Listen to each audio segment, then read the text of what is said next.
¿Se ve la pantalla? Sí, ingeniero. Sí, ingeniero. Bueno, jóvenes, hoy vamos a empezar con el capítulo número 1, que es la introducción a la mecánica racional. Bien, entonces la primera pregunta que vamos a intentar responder es, ¿qué es la mecánica racional? ¿Qué creen ustedes que es? ¿A qué se refiere la mecánica racional?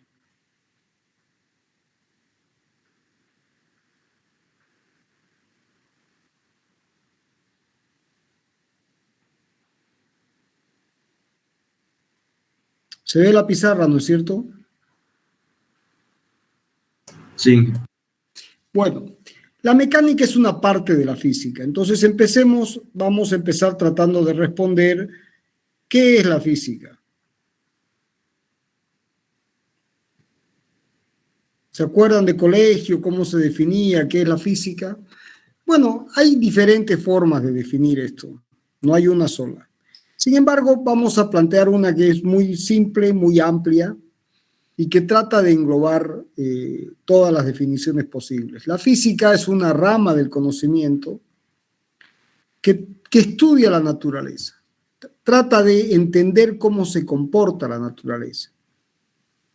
Bien, ese esfuerzo es de tipo cualitativo y es de tipo cuantitativo.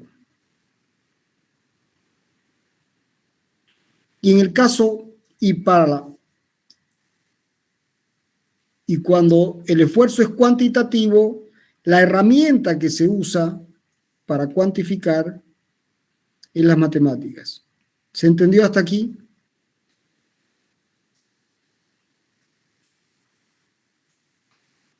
Bien, entonces, el estudio de la naturaleza, tratar de comprender la naturaleza de manera cualitativa, con descripciones, y luego de manera cuantitativa, con las matemáticas, conduce a la formulación de leyes físicas.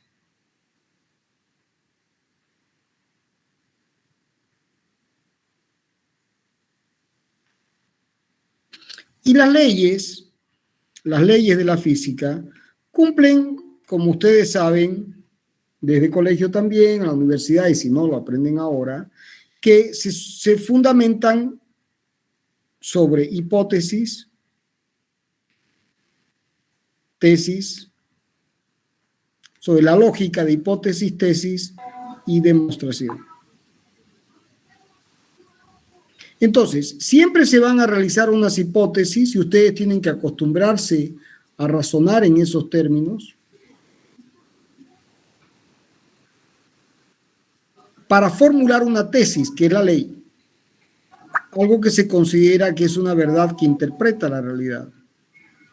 Bien, y por supuesto esa tesis, utilizando las hipótesis, tiene que ser demostrada. Y eso conduce a las leyes de la física. Bien, ahora, la física tiene distintas ramas. Por ejemplo, el electromagnetismo y otras ramas. Pero una de las más importantes es la mecánica. Es la mecánica. ¿Y qué estudia la mecánica? Bueno, la mecánica se concentra en describir el movimiento de los cuerpos.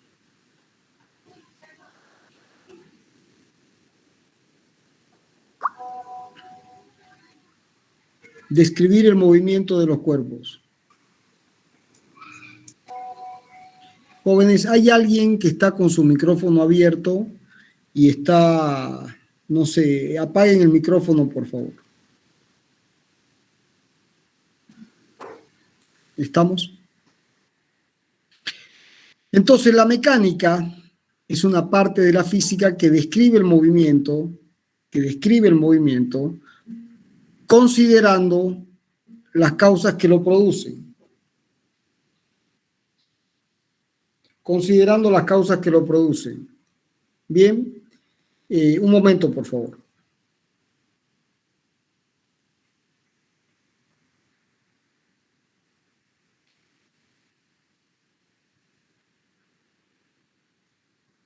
Ya, ahora sí, van a disculpar. Entonces, describe el movimiento considerando las causas que producen ese movimiento.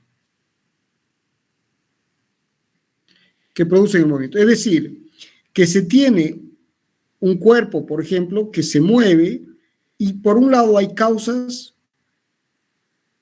y por otro lado hay efectos. Bien, básicamente ese es el concepto general. Y la descripción de ese movimiento se hace a través de lo que se llaman las leyes de conservación.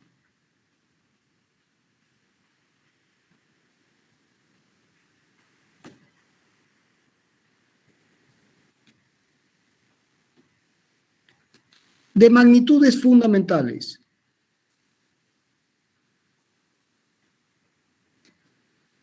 ¿Y cuáles son esas magnitudes fundamentales? Bueno, en la física son varias, pero en la mecánica vamos a considerar tres. La primera va a ser la letra P, vector, que es la cantidad de movimiento.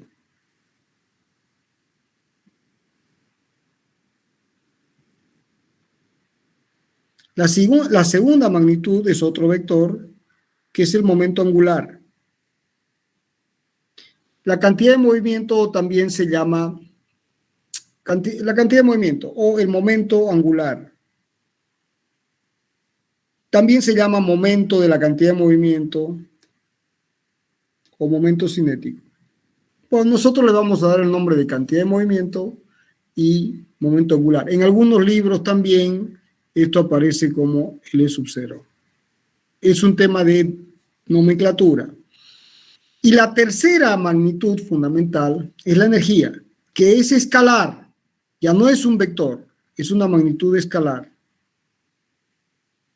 Y hay una cuarta magnitud importante en mecánica, que es la masa. Entonces, cuando uno habla de leyes de conservación, se dice que estas magnitudes fundamentales, cantidad de movimiento, momento angular, energía y masa, para determinadas hipótesis, en determinadas condiciones, se conservan, no cambian. Por eso se llaman leyes de conservación. Ahora, estas magnitudes físicas básicas de la mecánica que tienen que empezar a introducir en su mente, cantidad de movimiento, momento angular, energía y masa, están sustentadas la masa con la masa. Fíjense, la energía es fuerza por distancia, trabajo-energía, es decir, fuerza, masa por aceleración, por distancia, por longitud. El momento angular, bueno, la cantidad de movimiento primero es masa por velocidad, masa, longitud, tiempo. Y el momento angular es el momento de la cantidad de movimiento, es decir, L y cantidad de movimiento. Si ustedes observan, las magnitudes fundamentales que definen estas magnitudes que interesan en mecánica, P, H sub 0, E y M, son masa, longitud y tiempo. La física tiene otras, intensidad de corriente, por ejemplo. Candela, por ejemplo. ¿No es cierto? Pero en nuestro caso nos vamos a centrar en estas que son las básicas, las fundamentales. Otras ramas de la física utilizarán otras magnitudes fundamentales. Bien, ahora, antes se definía la masa, entonces, para redondear el concepto. Entonces, la física define las leyes de conservación. Y este es un trabajo de físicos. Y los ingenieros aplican las leyes de conservación. Este es un trabajo de ingenieros. Entonces, para que se entienda, jóvenes, Una de las leyes clásicas de la mecánica es la ley de atracción gravitacional. Bien, entonces, la historia de la ley de atracción gravitacional tiene que ver con una manzana que cayó un día que Newton estaba debajo de un árbol, cuenta la leyenda, ¿no? Y que a partir de la caída de la manzana, Newton dedujo, eso dice la historia, la ley de gravitación universal. Es decir que si se tiene la Tierra y se tiene la manzana, ambos cuerpos se atraen, bueno, con una fuerza que es proporcional a las masas, inversamente proporcional al cuadrado de la distancia que las separa. Y esto conduce a establecer que F es G, la constante de gravitación que permite pasar de la proporcionalidad a la igualdad, las masas R cuadrado según la dirección radial, que sería la expresión general. Fíjense que en este caso, el físico, en este caso Newton, a partir de un caso particular,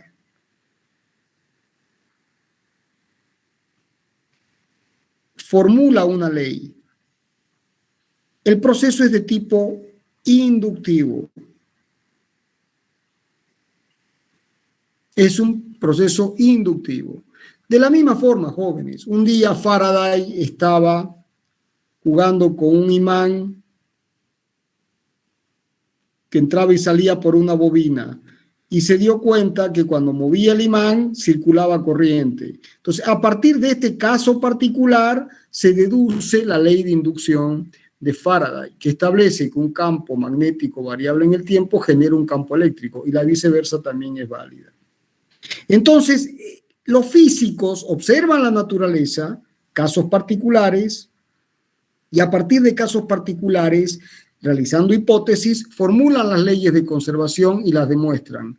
O las demuestran, o en caso de que no sea posible su demostración analítica, entonces en ese caso,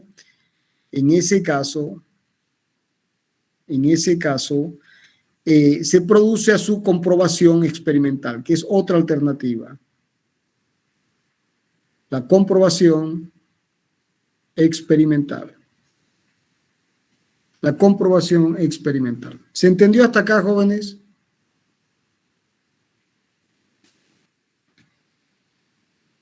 ¿Se entendió? Sí, ingeniero. Bien. Entonces, fíjense que hasta ahora hemos introducido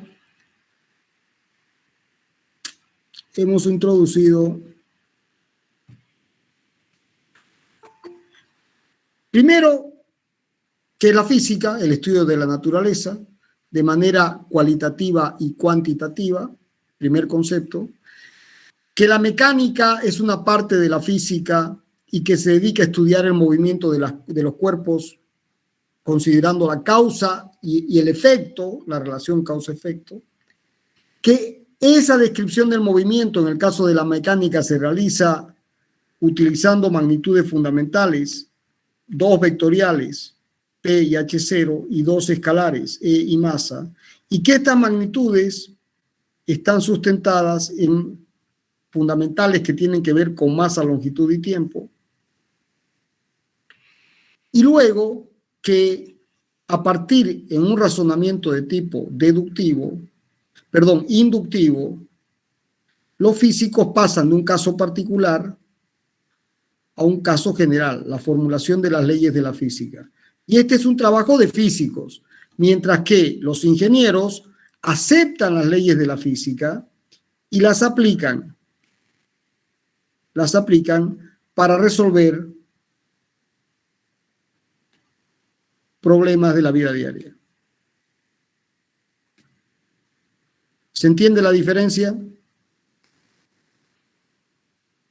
Bien, entonces, aquí aparecen ciertas frases que están en todos los libros y que es bueno clarificar. Por un lado está lo que se llama la mecánica clásica. No vamos a entrar en detalle con todo lo que viene a continuación, lo que quiero es que quede el concepto. La mecánica clásica, que es la que vamos a estudiar, que es la que han estudiado ustedes en colegio y han estudiado también en el primer curso de la universidad, se caracteriza porque realiza una hipótesis muy importante. La hipótesis de la mecánica clásica es el carácter absoluto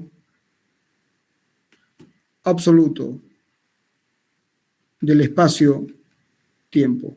Es decir, que dos observadores, el observador O y el observador O', miden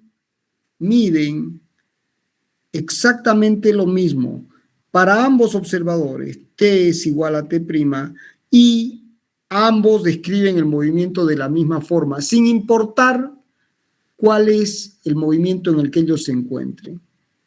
Bueno, en gran parte esta hipótesis funciona bastante bien para muchas aplicaciones prácticas, hasta que el hombre empezó a analizar el concepto de movimiento relativo en profundidad. Fueron varios los que hicieron ese trabajo, ¿no? Sería muy injusto decir fue alguien el que trabajó esto. Uno podría mencionar que los griegos, los antiguos griegos ya hablaban de movimiento relativo, luego el concepto de movimiento relativo aparece en la Edad Media en el mundo musulmán con mucha fuerza, en la Edad de Oro del mundo musulmán, y luego aparece también ya de manera documentada y con fórmulas con Galileo. Aparece con Galileo. De hecho, inclusive Galileo formula ecuaciones para el movimiento relativo que están hoy documentadas. Y luego también Newton trabaja con el concepto de movimiento relativo, pero Newton establece que ambos observadores miden lo mismo. T y T' el tiempo es algo absoluto, todos miden lo mismo. Y el espacio también, todos miden la misma, tanto si esta es una longitud L, el observador O mide L y el observador O' mide L'. Y ambas longitudes son las mismas. Por eso es el carácter absoluto. No hay diferencias sin importar si uno se mueve con respecto al otro. Bueno, más adelante se vio que esto no es así y aparece el concepto de mecánica relativista.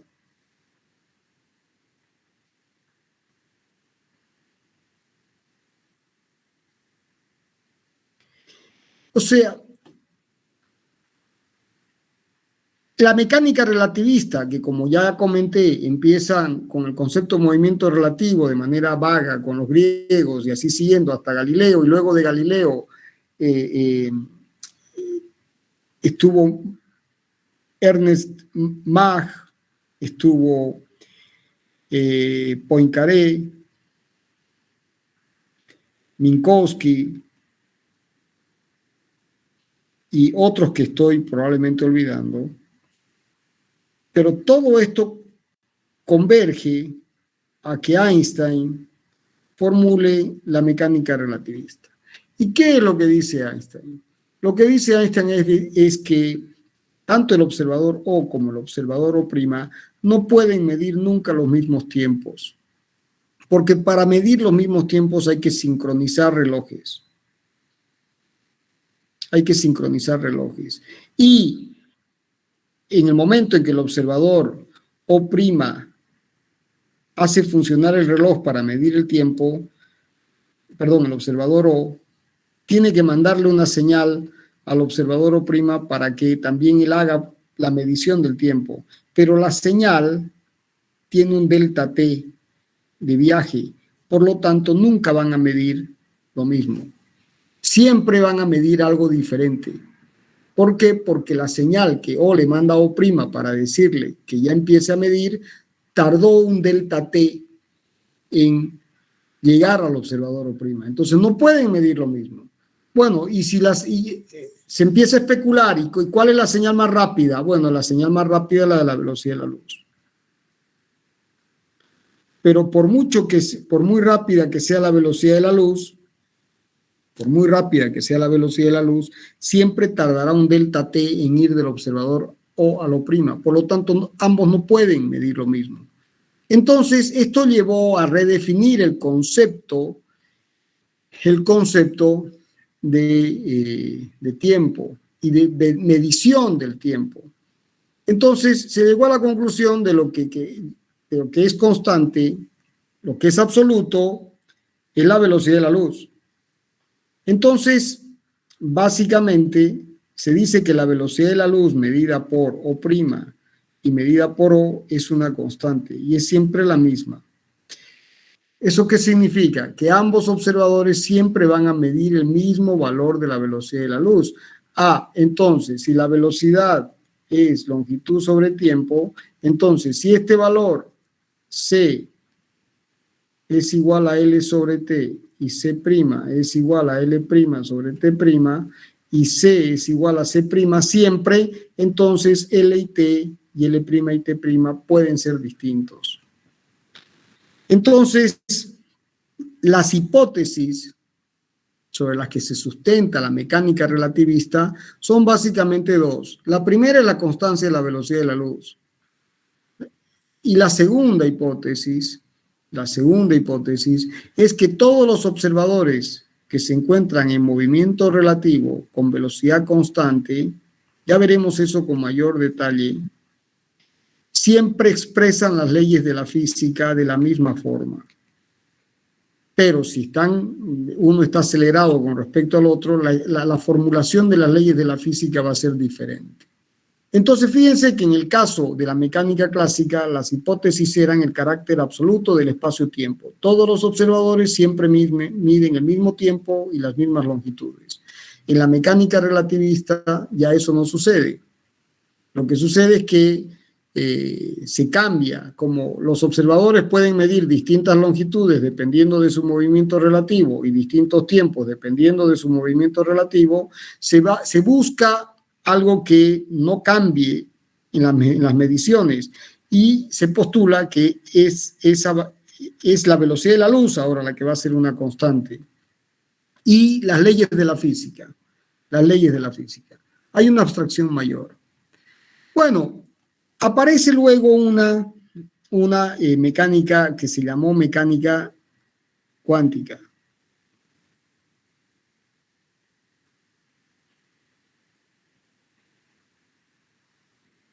Y la mecánica cuántica lo único que hace es introducir el concepto de probabilidad en las mediciones. Los libros y los videos y las explicaciones complican todo hasta el infinito sin ningún sentido. Están recibiendo bien la señal, ¿no es cierto? Sí, ingeniero. Sí, ingeniero. ¿Y se va entendiendo? Sí, ingeniero. Sí, ingeniero. Bueno, fíjense que, por ejemplo, si uno mide una trayectoria, esto es espacio y esto es tiempo, y uno mide la trayectoria de la partícula en la mecánica clásica, por ejemplo, cuando la velocidad es constante, esta línea, la relación espacio-tiempo está definida por una línea recta. ¿Por qué? Porque, bueno, B es igual a espacio sobre tiempo, B es igual a B por T. Si esto es una constante, esto será una línea recta. Esto es Y, esto es X y esta es la pendiente. Entonces, Y igual a M por X es la ecuación de una línea recta, donde la tangente de este ángulo, si esto es θ, es igual a la velocidad, bajo la condición de que B es una constante vectorial. Entonces, fíjense que la relación entre el espacio y el tiempo para una partícula que se mueve con velocidad constante está definida de manera determinística por una línea recta. ¿Se entendió hasta ahí? Sí. ¿Se entendió? Ahora, ¿qué dice la mecánica cuántica? Bueno, que hay partículas que no necesariamente es posible describir su movimiento en términos estrictamente deterministas. Entonces, uno puede asociar una función de probabilidad al movimiento de la partícula. Por ejemplo, la función de Gauss, que sería esta. Entonces, ¿qué nos está diciendo esto? que en promedio, voy a dibujar esto voy a tratar de dibujarlo en 3 dimensiones. Esta es la trayectoria de la partícula y esta es su función de Gauss. ¿Se ve? Así. Entonces, ¿qué está diciendo eso? Que en promedio la partícula se va a encontrar en esta posición. T0 es 0. Pero también podría encontrarse en esta posición, o en esta, o en esta, o en esta, o en esta, o en esta, o en esta. También podría encontrarse aquí. Entonces, ¿qué probabilidad hay de que la partícula se encuentre en esta posición? 50%. ¿Qué probabilidad hay de que la partícula se encuentre en esta posición o en esta parte? El 1%. ¿O qué probabilidad hay de que la partícula se encuentre en esta zona? El otro 1%. Es decir, uno le asocia a las posiciones, ¿no?, probabilidades. Entonces, eso hace que una partícula pueda tener, en teoría, infinitas posiciones. Y cada una de ellas con una probabilidad asociada. Por supuesto, si yo agarro y asumo que la partícula va a estar aquí con 99,9% de probabilidad, ¿no?, que la partícula esté en otro punto que no sea este que acabo de marcar, en cualquiera de estos, ¿cuánto va a valer? Va a valer 0,1%, porque siempre la suma de las probabilidades, ¿cuánto tiene que dar? 100%. Es decir, que imponiendo la condición de que la suma de las probabilidades tiene que ser 1 o 100%, entonces uno deja de describir el movimiento de forma determinística para describirlo de forma probabilística. Entonces, a cada posible ubicación de la partícula se le asigna una probabilidad determinada, ¿no? Bueno, y eso surge porque aparece una nueva hipótesis que dejó de ser hipótesis y se transformó en un principio, que es el principio de incertidumbre de Heisenberg. Y bueno, y el principio de incertidumbre es muy simple de comprender, es decir, si yo tengo una partícula muy pequeña que se mueve con una velocidad v, entonces, claro, si yo quiero medir la velocidad, como la partícula es muy pequeña, al medir voy a perturbar su movimiento. O sea, el hecho de medir perturba el movimiento. Bien, entonces, ¿qué sucede? Sucede que si yo quiero medir la velocidad, no voy a poder medir la posición, porque el instrumento de medición va a alterar la trayectoria de la partícula. Lo mismo, si quiero medir la posición, el instrumento de medición alterará la velocidad de la partícula. Entonces, o mido posición o mido velocidad, pero sí, al tratar de medir, altero. Por eso se habla de el principio de incertidumbre. Siempre no se va a saber con exactitud dónde está la partícula cuando la partícula es muy pequeña. ¿Por qué? Porque el hecho de medir introduce cambios. Bien, entonces de ahí aparece el concepto de asociar probabilidades a los distintos estados del movimiento o a las distintas posiciones de la partícula. Es la mecánica cuántica, de una manera muy simple, muy compacta. Bueno, y por último, jóvenes, se tiene la mecánica estadística, que es muy usada en termodinámica, donde uno tiene un recipiente y tiene las partículas que se están moviendo en el interior de manera caótica, y lo que interesa no es el movimiento individual de las partículas, sino lo que interesa es el promedio, ¿no? Y al final uno termina midiendo variables termodinámicas como presión, volumen, temperatura y número de moles, pero no midiendo cada uno de los movimientos de las partículas, sino midiendo los promedios, que terminan manifestándose en las variables termodinámicas de estado, que son las que uno conoce, por ejemplo, en la ley de los gases. Bien, entonces, ¿cuál es el resumen? El resumen es que de la física nos vamos a concentrar en la mecánica.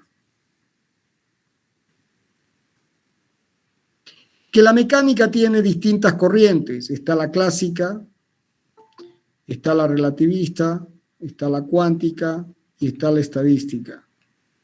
Cada una de estas tiene sus hipótesis.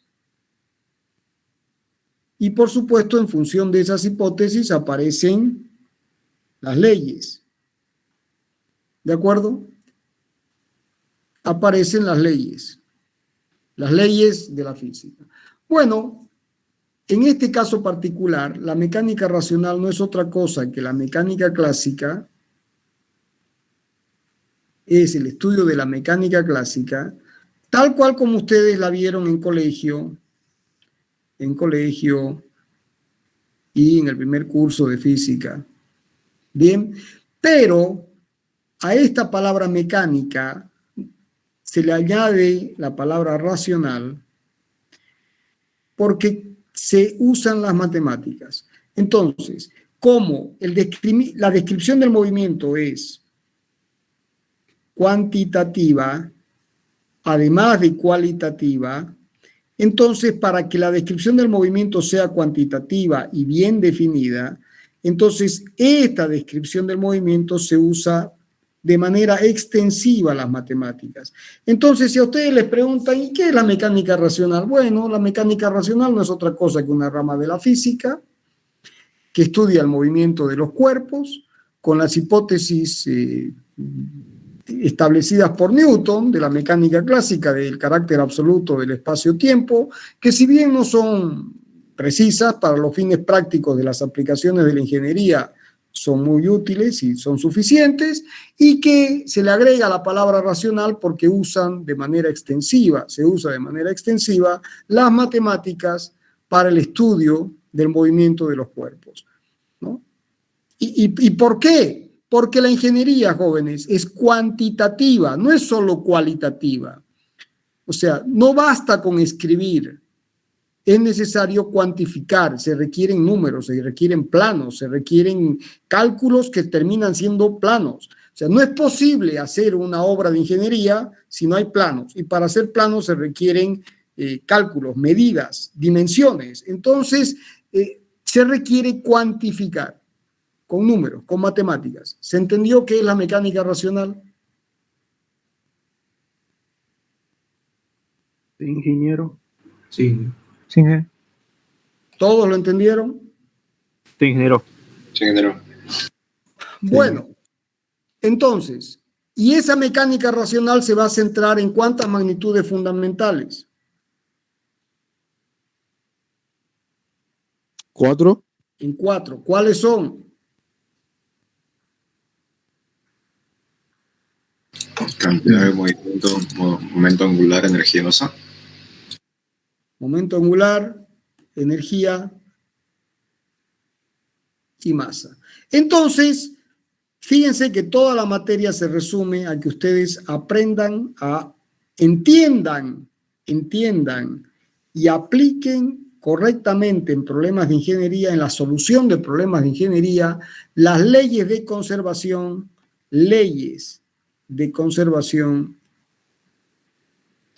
de cantidad de movimiento, momento angular, energía y de la masa.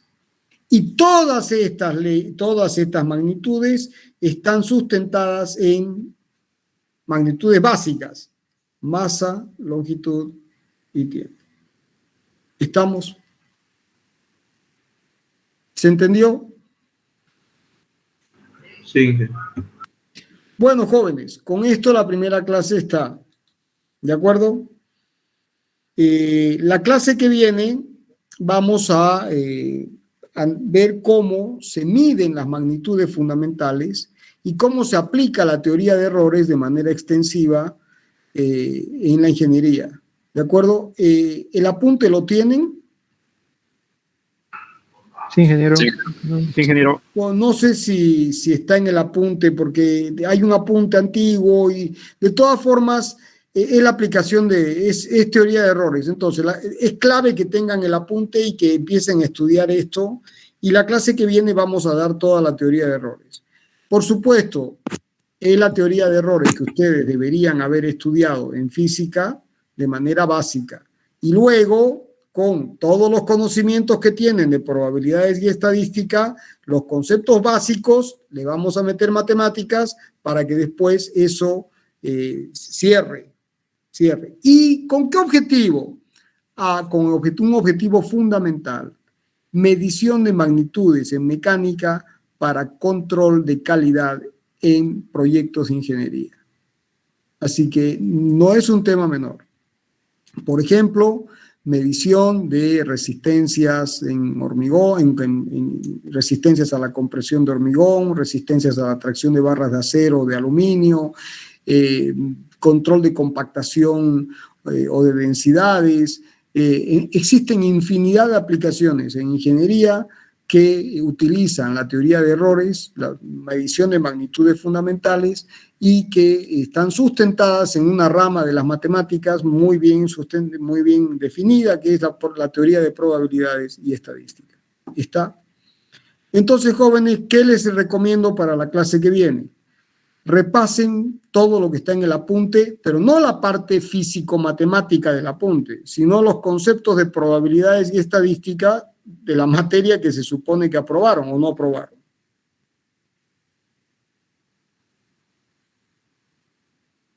¿Ya vieron probabilidades y estadística? Aprobamos.